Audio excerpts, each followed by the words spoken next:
কামদুনি কাণ্ডে 7 মাস অতিক্রান্ত, এখনও সাজা পায়নি দোষীরা। এই পরিস্থিতিতে মঙ্গলবার কামদুনি নির্যাতিতার মৃত্যু দিবসে এলাকার 3টি ক্লাবের হাতে 1 লক্ষ টাকা করে অনুদান তুলে দিল সরকার। এই উপলক্ষে শান্তিরক্ষা কমিটির তরফে বিকেলে কামদুনিতে একটি অনুষ্ঠানের আয়োজন করা হয়। যদিও অনুষ্ঠানের শুরুতেই ছন্দপতন। মঞ্চে উপস্থিত ছিলেন স্থানীয় তৃণমূল নেতা ও মূল অভিযুক্ত আনসার আলীর আত্মীয় মুতিয়া সাঁপুই। তাকে দেখেই ক্ষোভে ফেটে পড়েন নির্যাতিতার পরিবার। ঘটনার জেরে সাময়িক উত্তেজনা ছড়ায়। মুতিয়া সাঁপুই উনি হলো আনসারের কাকা।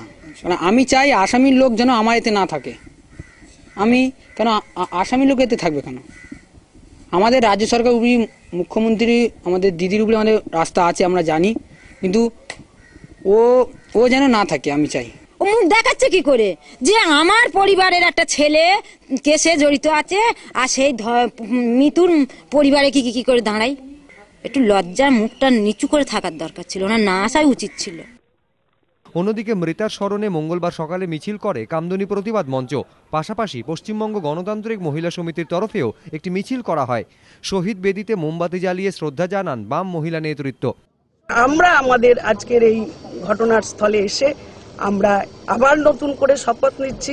সারা রাজ্যব্যাপী আমরা আন্দোলন করেছি, আরো বৃহত্তর আন্দোলন করব এবং অপরাধীদের যাতে কঠোর শাস্তি হয়, কিন্তু কোনো সুরাহা আমরা পাইনি। গত 7 মাসে একাধিক ঘটনাক্রমের সাক্ষী কামদুনি।